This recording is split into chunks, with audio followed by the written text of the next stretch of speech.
This is the Wealthy Wednesday radio show with your host, Luci McMonagle, a money manifestor, coach, and public speaker who's on a mission to helping you create more wealth in your life and business.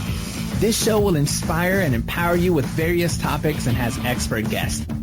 Let's welcome your host, Luci McMonagle. Welcome to the Wealthy Wednesday radio show. This is your host, Luci McMonagle. I'm so excited you're listening today. And we have a most incredible guest. I'm so very excited about our guest today. And before we talk a little bit about her, let me tell you a little bit about the Wealthy Wednesday radio show, which is for empowering you as a professional or entrepreneur woman. And we also have a Facebook page that you can like at facebook.com/Wealthy Wednesday Radio. So today our guest is Joelle, and she's from joellspractice.com. She helps people go through the transformation necessary to avoid or recover from a burnout. People working with Joelle regain control over their life. They feel self-confident and they can handle whatever life throws to them. She is a burnout expert and an EFT practitioner as well as a coach. I'm so excited. And if you know anything about EFT, you know that she is absolutely phenomenal. So let's give a warm welcome for Joelle. Welcome to the show, Joelle. Hello, Luci. Thank you for having me. Absolutely. I'm so excited. You have been a successful career. You've had a successful career as a top executive in one of the big pharma corporations, and you also suffered from a total burnout. You've had some ups and downs after that, and you've been able to transmute all of that. Could you tell us just a little bit about your story and your training in your techniques called EFT? Sure. Well, EFT is the easiest one, I suppose. It's called emotional freedom. It's short for emotional freedom technique. People nickname tapping. It's a mix between modern psychology and Chinese meridian medicine. So the Chinese figured out a long time ago that we had some sort of highway that they called meridian, and if an energy flows through those highways in our body, and if the energy is blocked, if there is a blockage in those highways, then disease would ensue.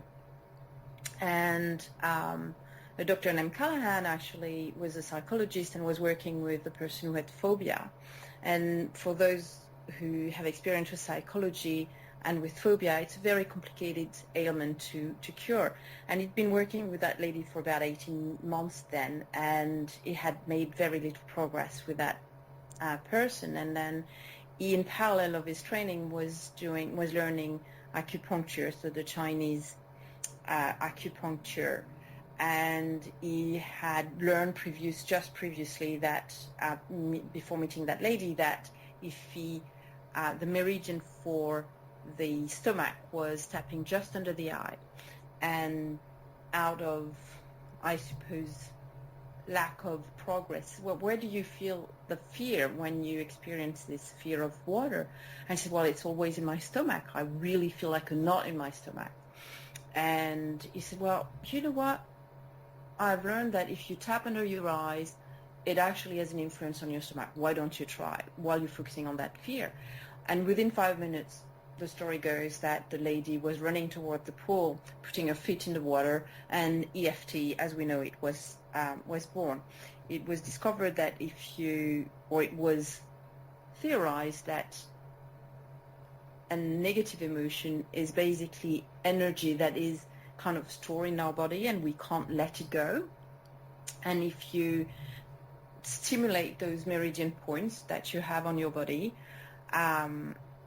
simply with your fingers, so it's no needle involved, thank you very much, while focusing on that negative emotion, you can release the negative emotion, you can release the energy, and you can then either remember the negative memory, but not the emotion attached to it. So that's what EFT is all about.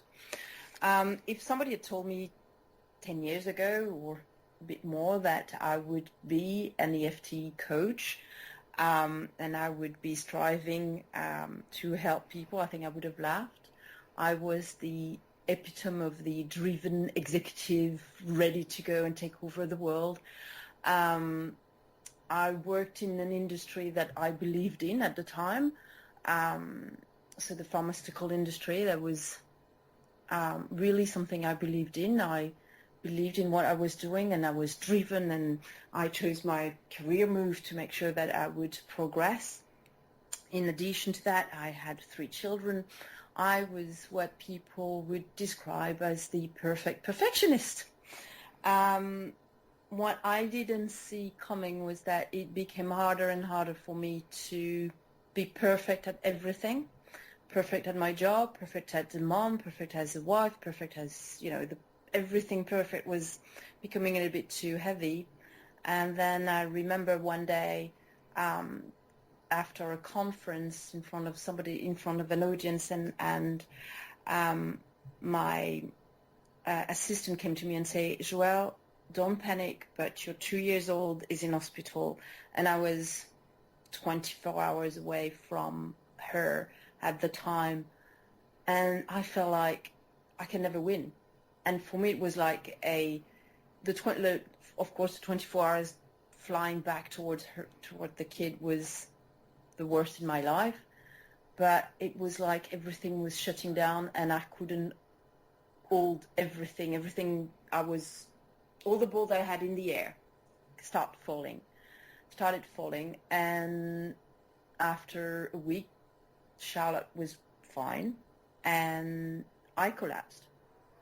And it took me a good year to really start picking up. I went really, really, really low. After the burnout, right after that, or in the wake of it, I developed depression. And it was a year that was not fun. I think I slept about 20 hours a day. And even though I slept 20 hours a day, I was still tired, and there was no way I could make better. I went through all the steps of a burnout. So I went from being completely perfectionist to being angry because people were not doing it the way and were letting me down, to collapse and feeling completely exhausted and having no idea how to cope, to being completely hopeless and helpless. I had no idea. I'd never been broken before. And I felt like, okay, I'm broken. I can't move. I can't do anything. It's too painful. But I don't like that. But they felt that there was nothing that I could do. And I felt like I was an utter failure. And it took literally to go really at the bottom. I don't think there was anything left for me to decide after a year. I think there is always a point where you make the decision, and I had to be really, really low to reach the point where I said, that's it.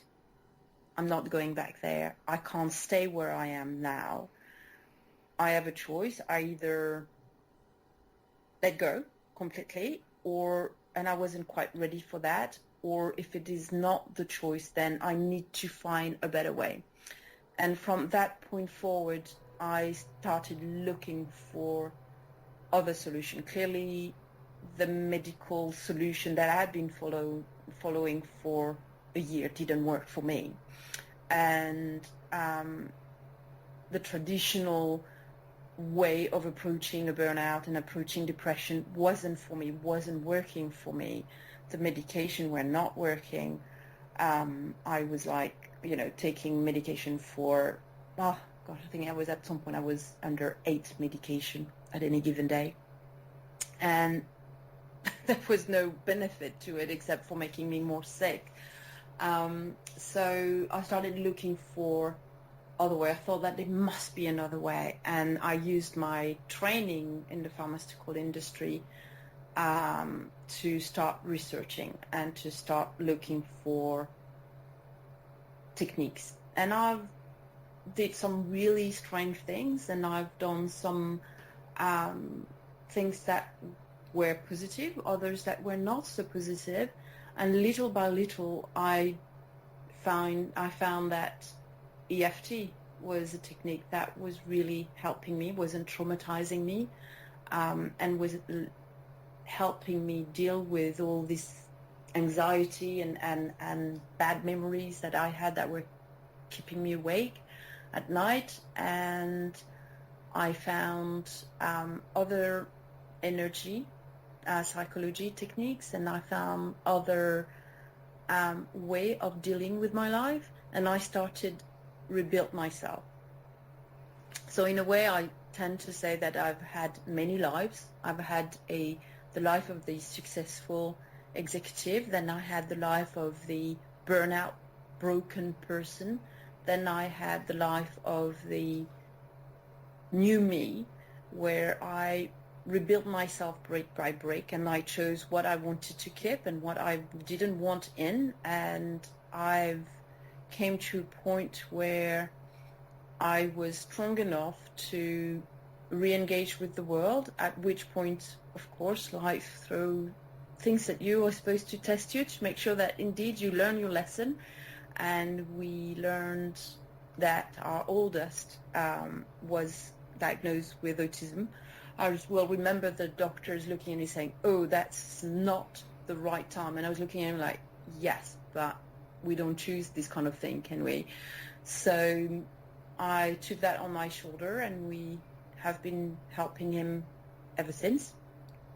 And I didn't break. I didn't collapse. I didn't go back into depression. At which point I thought, okay, I'm stronger than I thought I would ever be, or that doctors told me that I could ever be.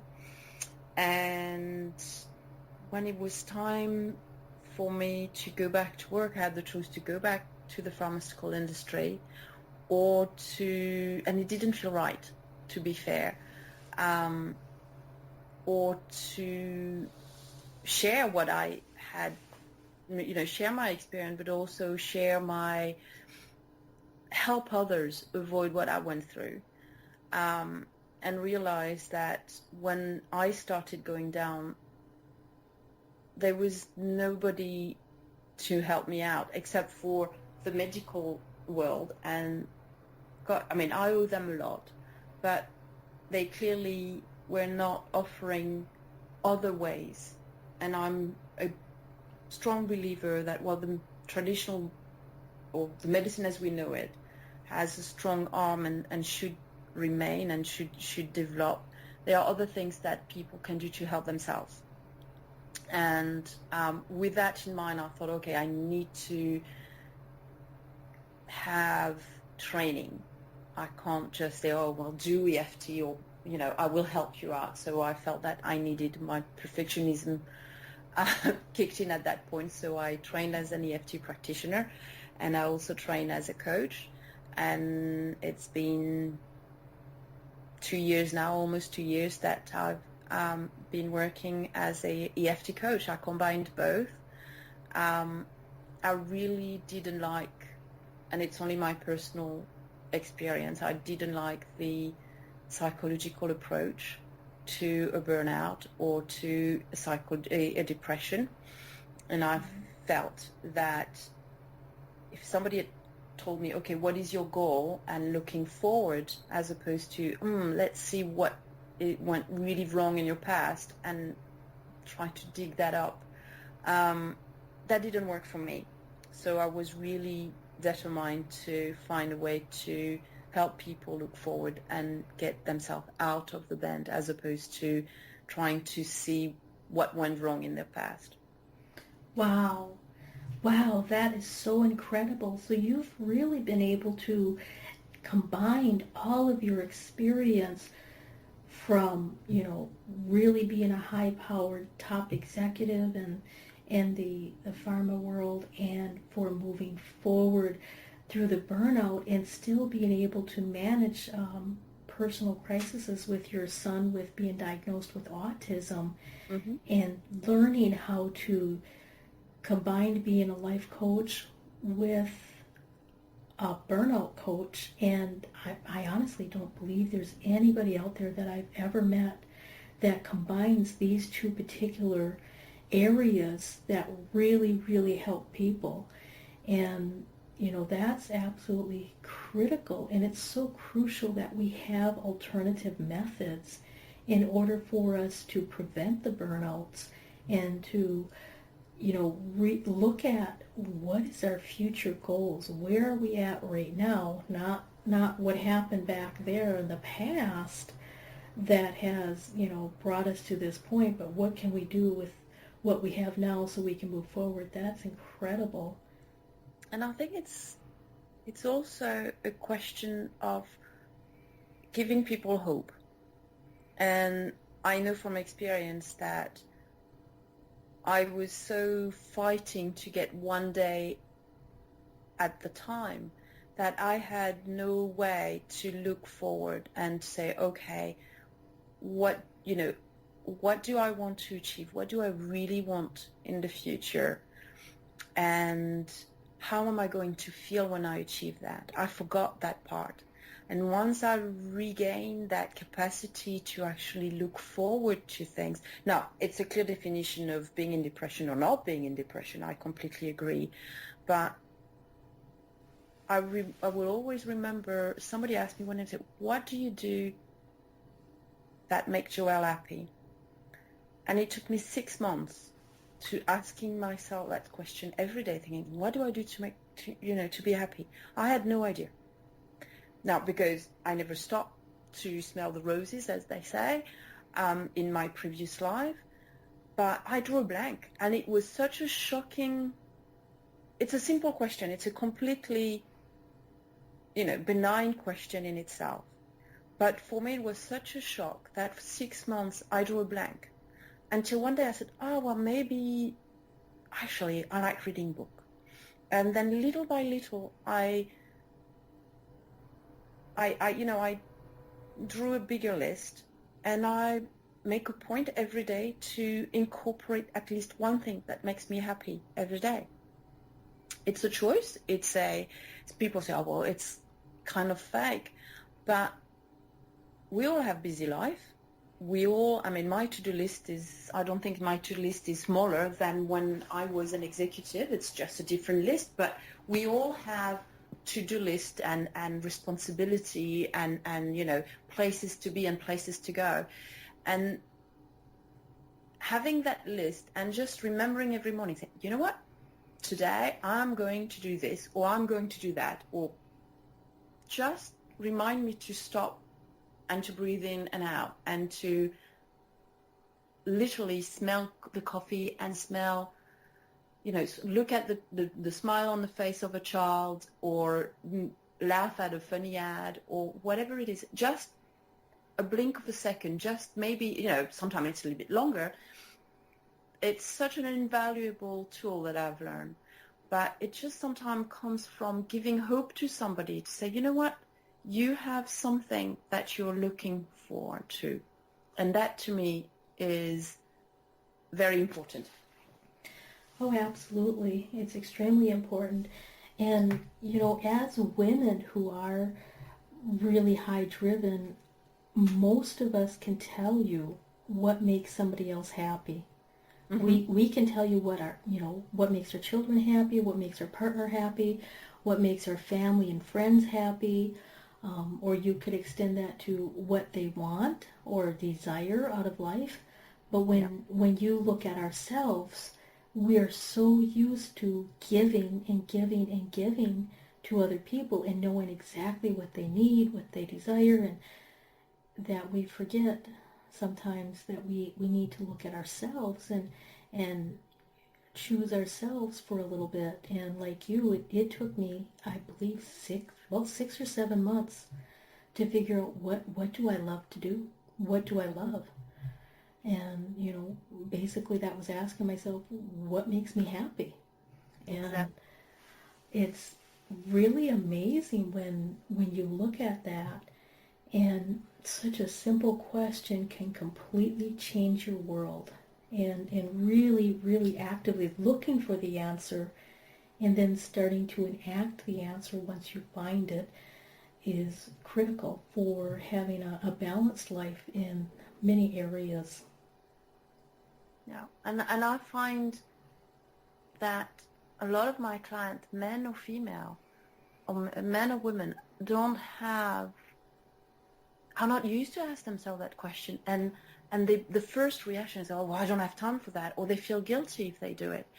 And I like the idea of you can't give what you don't have.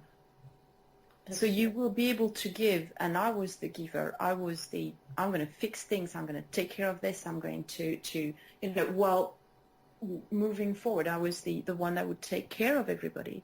And I never for 1 second, because I didn't think it was appropriate, to stop and say, okay, I need to give myself something.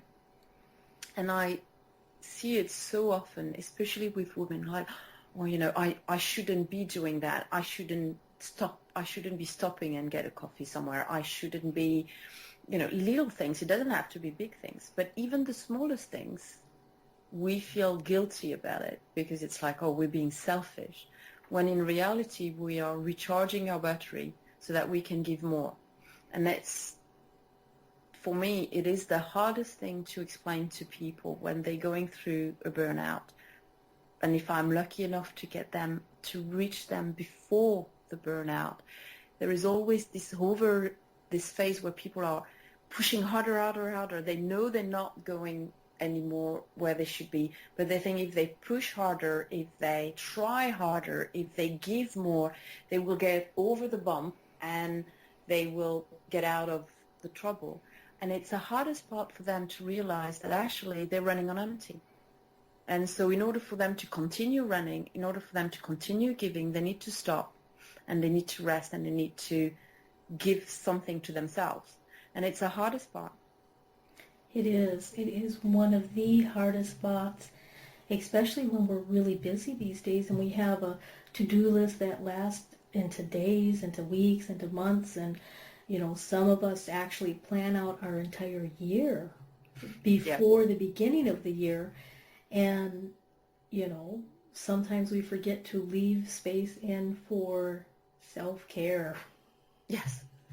But self-care is most often, I found, like, especially in today's society, and I know I was like that, so I smile when people say, oh, it's a bad word, self-care, who has time for that? And I was the first one to, I think I would have laughed if somebody said, have you ever heard of self-care? I was like, yeah, right. When I have time, in a year time, when I achieve this, when this project is finished, when my kids are better, when the excuses are endless. And nowadays, like, no, you don't understand. It is a priority. Exactly. You do it, and you will be able to be more present. You'll be more efficient. You will be able to actually push harder, go further, but you have to take the time. And it's even today, and I'm the first one to sometimes have to say, sorry, no. I have to break. I have to stop. I have to, it's a habit, but it's such a quick one to break. That's so true. That is so true. And really being on the side where you can say, I need to fill up my cup so that it's overflowing so I can fill up your cup is one of the hardest things that many women really have to discover how to do, but it's the most crucial because in this society we are taught that if you're having a hard time, you leave your personal feelings at home. If you're going through something, that doesn't matter, just get the job done and push through it and, grin and bear it, and all of these conditioning belief systems that that's the norm. We grew up with them. It's on the TV. It's on in the magazines. Be tall, be thin, be this, be that, and none of it says look inside. All of it says if you buy this product, if you buy this thing, if you buy this whatever, then you'll feel better. And it just leaves us more and more empty as we're running from one spot to the next, trying to fill that void when it's really us not looking within, us not looking at self-care, and not acknowledging that we're burning out. Mm-hmm. But I have found that when I try to explain, when I started, I used to say, "Oh, I'm the stress expert," and people were looking at me like, "Well, we all have stress." And then I realized that people consider it's almost like a badge of honor. Well, we're stressed because we're busy, because it makes us feel important. It makes us feel significant in a way. And for me, it was such a traumatic experience to go through that level of stress and then break down. It's like, you don't understand. You don't want that to happen. And I had to actually change my wording and go to the burnout, actually call a cat, as we say in French, and say, well, I went through such a high level of stress that it wasn't a badge of honor. It destroyed me. And I went through a burnout. And what you're experiencing is either going through a burnout or you're heading towards the wall. So stress, yes, everybody has stress. I'm still stressed at times, and we all have those amount of tension that comes, but it's a matter of managing those tensions so that we never get to the point of breaking down. And that's the hardest part. I know nowadays I have like an ingrained warning system, and my body just say, that's it. If I push too hard, if I push too far, my body just stop working. And it just says, it's time for you to go and sleep. And I've learned over the year to listen to my body and say, you know what? I'm going to sit and take a rest and drink some tea or drink whatever, just to take a break. But it is such a hard thing to do. I had to go through the experience that I went through to be able to recognize the sign. But I still happen sometimes that my body is just saying, that's it, and it makes me feel physically sick in order to really ring the bell. And I know at that point I've gone too far. And I'm always like, when I will ever learn. But it is the hardest part, I think, for everybody else to understand that if you don't protect yourself, you will get burned. That's so true. That's so true. We're coming up on our time to honor our sponsors, and I wanted to ensure that people know that you have this incredible program that's 12 weeks to self-confidence, which is combining tapping and life coaching techniques to create the most efficient and effective transformation for your clients. And they can find you at your website at Joelle's Practice. That's JoellesPractice.com. Is that correct? That's correct.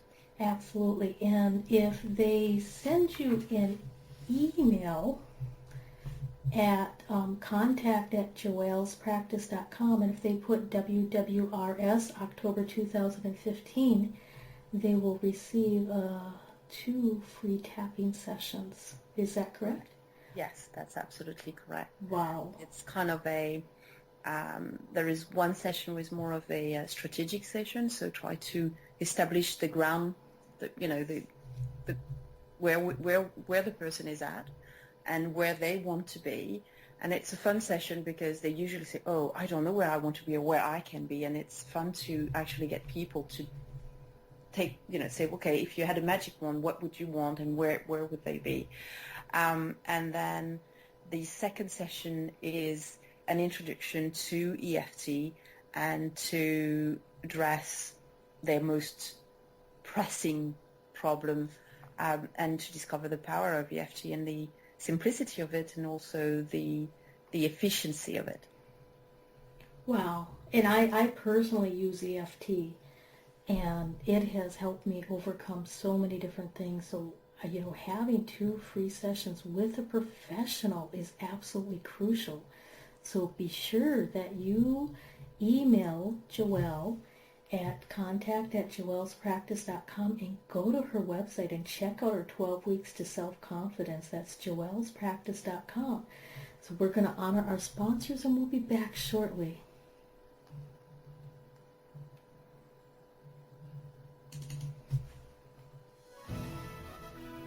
Be you to the fullest. That's beautiful. And it is the secret to living your life on purpose. But so many people suffer not knowing who they are and what they are here for because of the ongoing influences shooting all over us. Are you ready to break free, take back your power, and discover exactly what makes you, you? Your Own University is the #1 online self-awareness community, here to help you confidently know yourself and step into your ideal life. Our directory is full of highly qualified personal coaches that have helped over 100,000 women from all over the world transform their lives inside and out. Come fall in love with yourself and discover true fulfillment at yourownuniversity.com. The It's Your Turn radio show with Denise Dominguez is on every Thursday at 6 p.m. Eastern. Join Denise Dominguez, an empowerment and relationship coach, as she invites experts on for interviews and how they help women with their knowledge and expertise to break through that stuck space you're in. You'll learn tools and techniques to move forward in life with confidence and clarity that Denise will share with you. Listen every Thursday at 6 p.m. Eastern by going to blogtalkradio.com/yourownuniversityradio.com. The It's Your Turn radio show with Denise Dominguez. From the best-selling author of From Bondage to Happiness, Antika Lisha will personally walk you through her new program featuring her Radical Forgiveness Freedom Formula. This is for you if you are ready to once and for all be released from the chains of past abuse and take your power back. Radical Forgiveness is a 5-week step-by-step system to release the chains of a traumatic past, trapping in fear, reactivity, and stress, and gently free you, allowing you to take your power back and claim your beautiful life. Get instant access to your first video and a free 60-minute discovery session with Antika herself, a $250 value, at antikalibby.com/radicalforgiveness. Luci McMonagle is an abundance breakthrough success coach, enabling ambitious women just like you to increase your income, uncover your money saboteurs, and create more happiness in your life. Sign up for a complimentary abundance breakthrough session with Luci at her website, lucimcmonagle.com. That's LuciMcMonagle.com. Remember to go to lucimcmonagle.com before this offer expires. The Wealthy Wednesday radio show is on every Wednesday at 5 p.m. Pacific Standard Time. Join me, Luci McMonagle, an abundance breakthrough coach, author, and public speaker, as your host, as I interview expert guests that will inspire and empower you.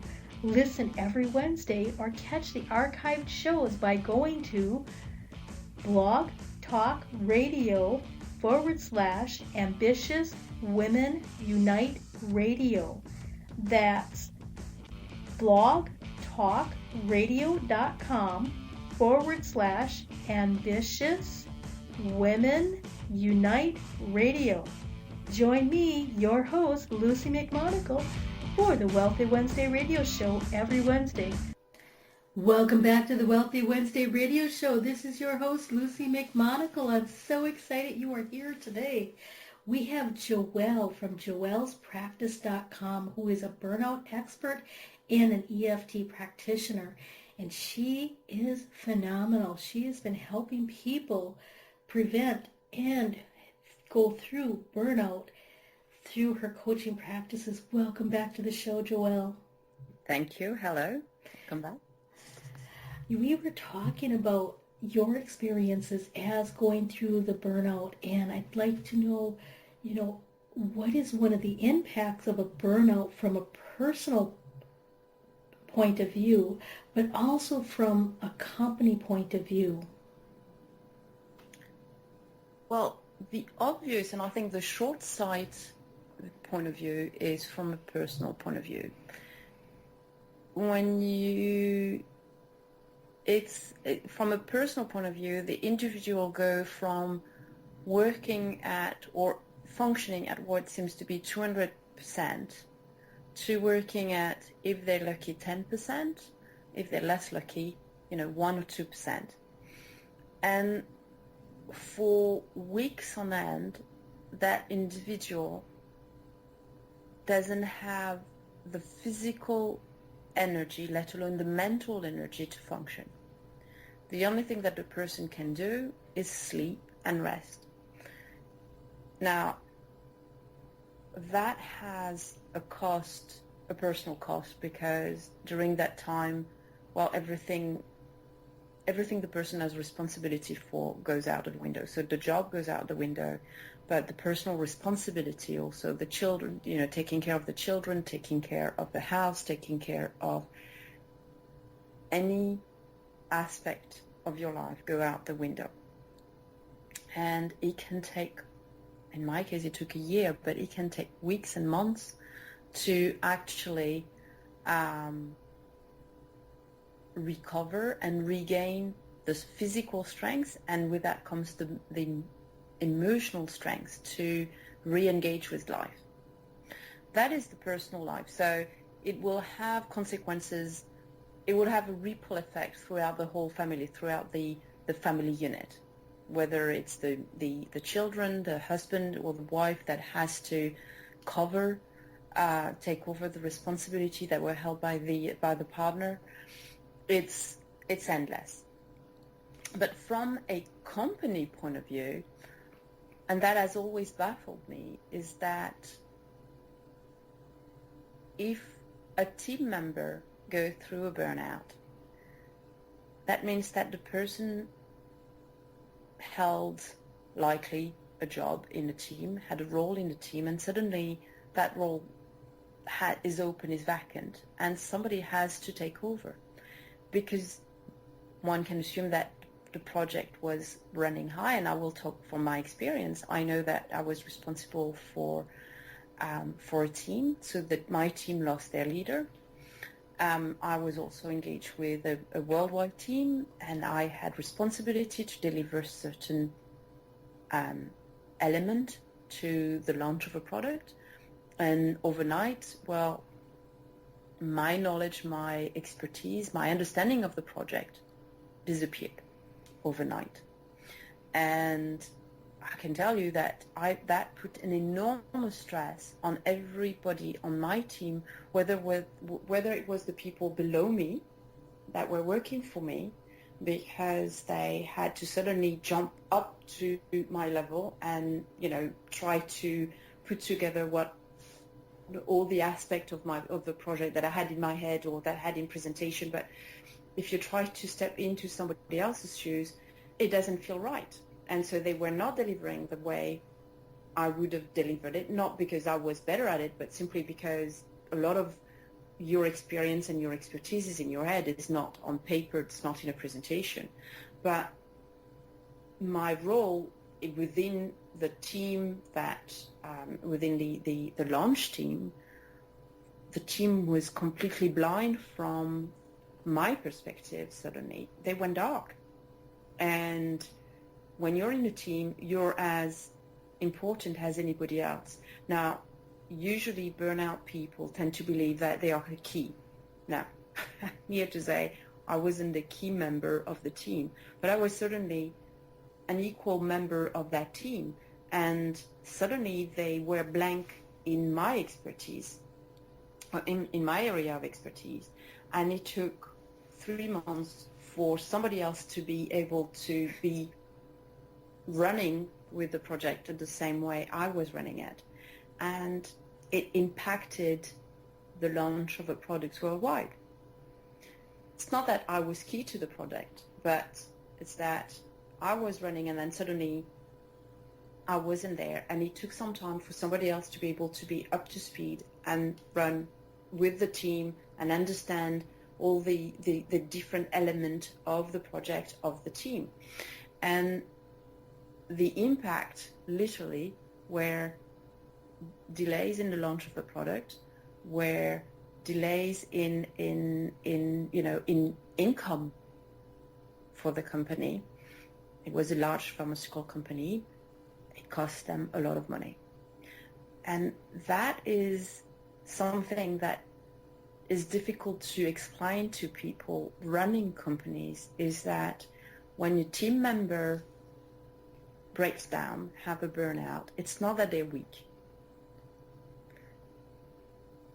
It's that they are, they've been run to the mill. Something wasn't right, and they were not able to express it, but it will cost the company. So I quite often meet people say, "Oh, my boss doesn't want to see it," or even speaking with CEO, when you explain, say, "Well, you know what?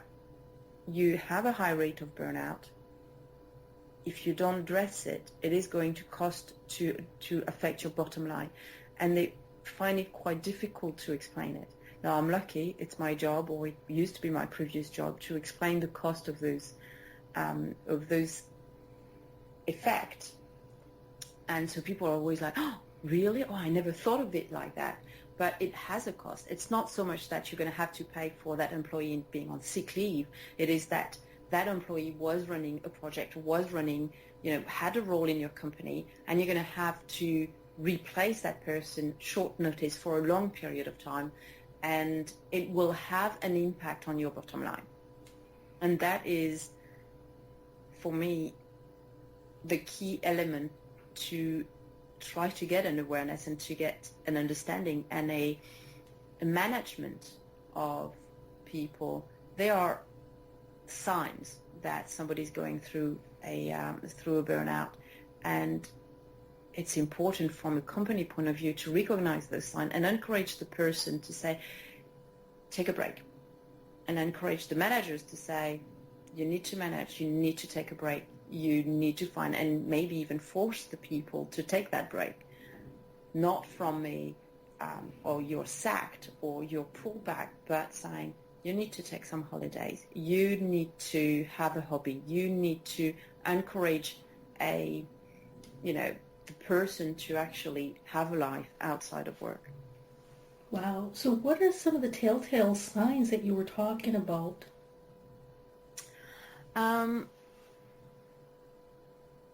Usually, it comes, in my experience, it comes from people that tend to be perfectionist.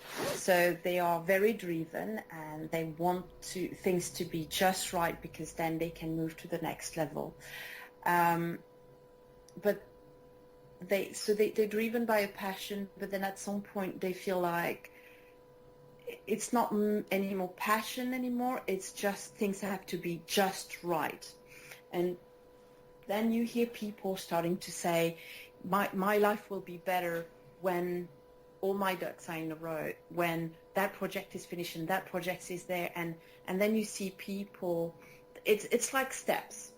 So they start to say, well, I want this project there, this project just there, and then the next level is they start to say, they don't understand, I'm better served by myself, so I'm going to do this and then take on that project and then take on that project, and not there is kind of a centralization of their responsibility in a way, and especially in teams, it's quite often the case. You have people who suddenly are unable to delegate when they've always been able to delegate, to work in team, to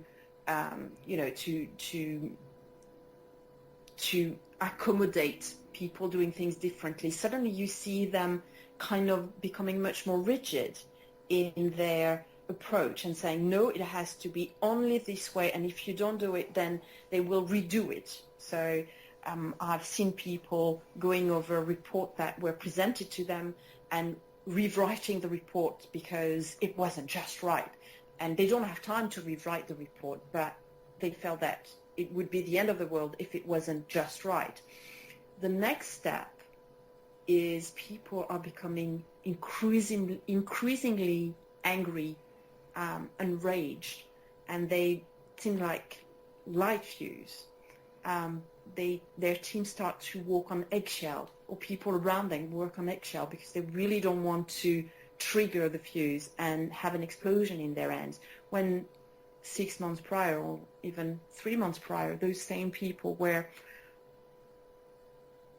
easygoing, probably not, but mellow or calm. And that usually there isn't, after that step, something has to give. That's usually when the burnout happen. They either realize that they can't continue like that it is not right, that they can't be angry at the world for simply being the world, or they snap and they usually fell over on the other side. Wow. Well, we have just about 10 minutes left for the show, and I wanted to know, could you give us a couple of examples on how EFT can help somebody avoid total burnout, or maybe explain just briefly what you mentioned. Some of the tapping points is underneath the eyes, and that correlates with the stomach. What are the other tapping points, and what can somebody do to avoid the burnout using EFT? EFT is a fantastic tool to actually reduce the overall stress level. It was demonstrated in studies that by stimulating those tapping points, and it would be a bit complicated without a diagram to explain the 9 points. There is actually 9 points on the body. One is on the eyebrow point, so between where your eyebrow meets your nose. The other side is on the side of the eye, just on the bone on this side of the eye. One is under the eye, on the bone also, but just under the eye. You have one under the nose. You have one on the chin, on the crease of the chin. You have the collarbone point, so literally tapping on the collarbone.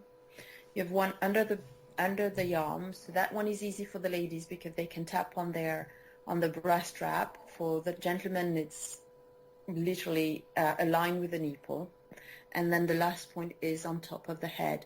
If you stimulate those points, what has been scientifically demonstrated is that it has a direct effect on the fight or flight response, which is shown as MRI in the brain, in the amygdala part of the brain, which is the stress center.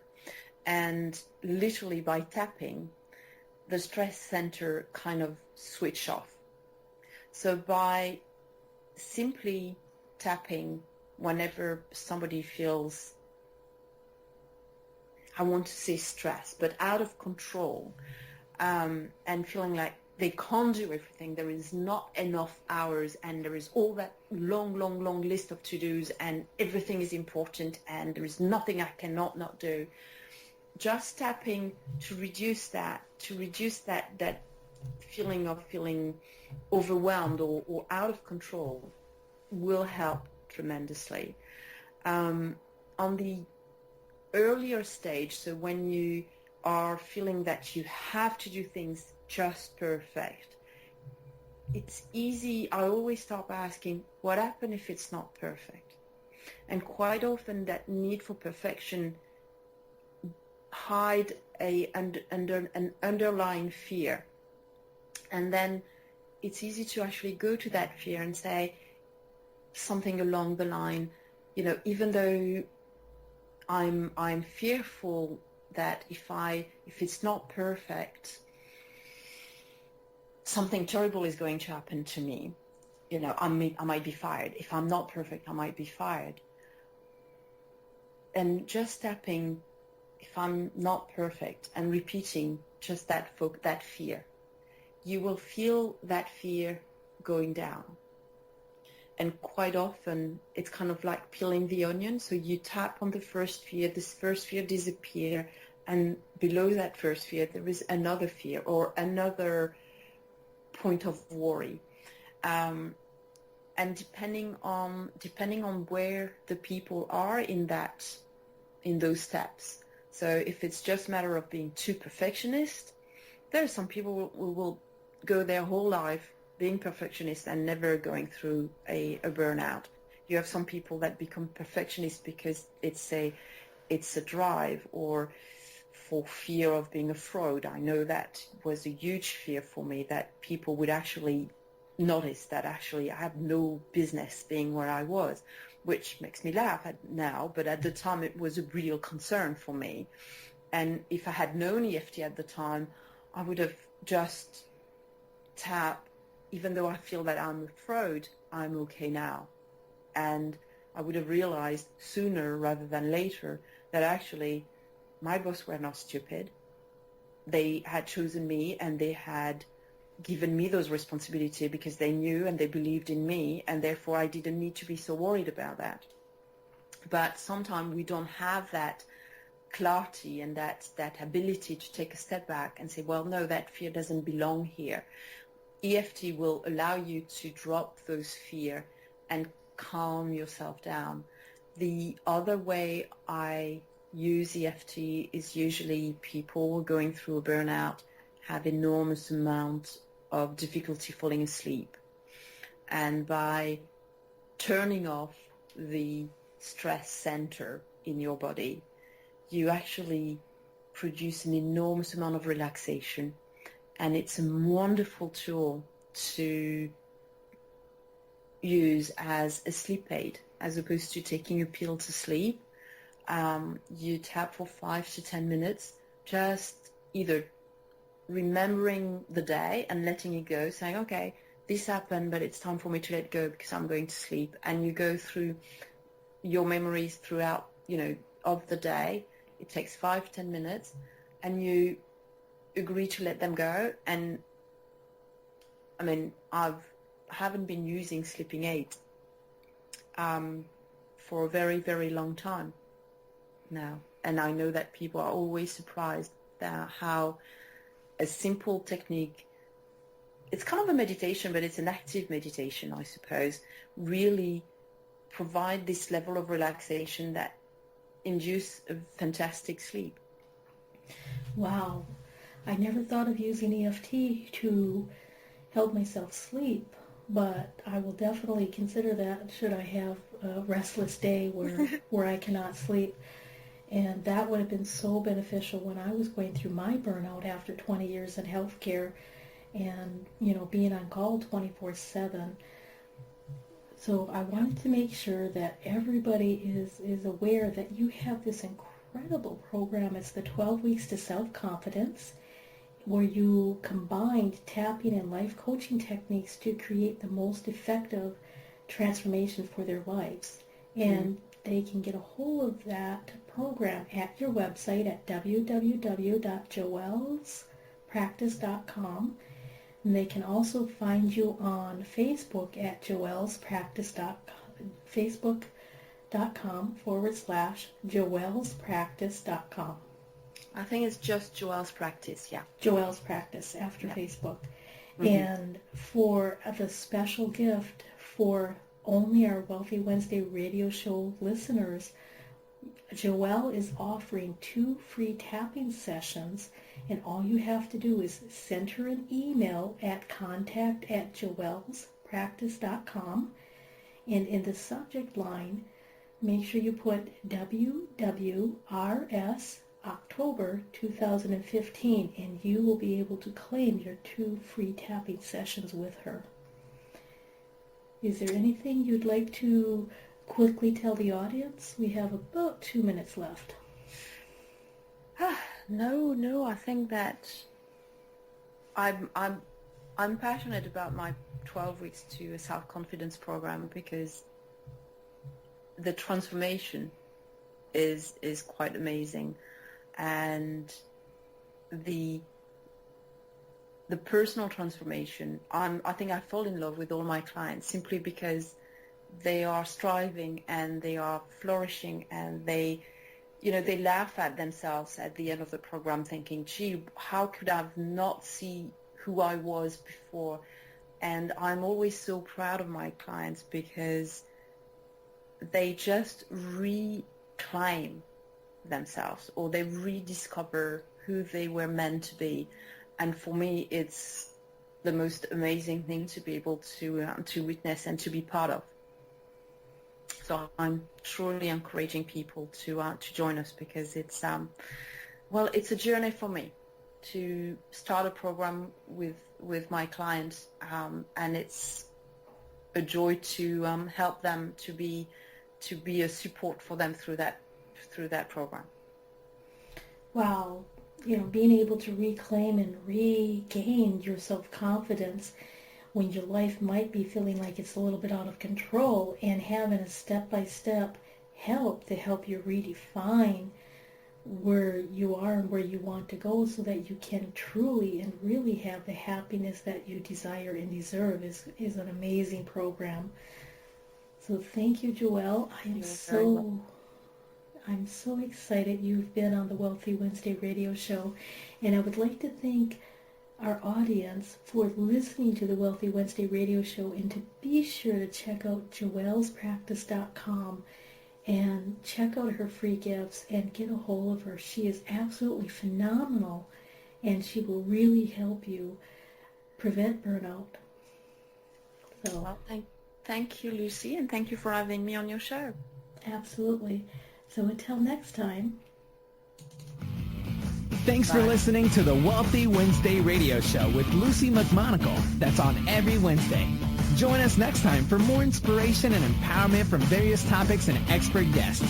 To personally contact Luci McMonagle, visit LuciMcMonagle.com. That's LuciMcMonagle.com. Until next time, many blessings.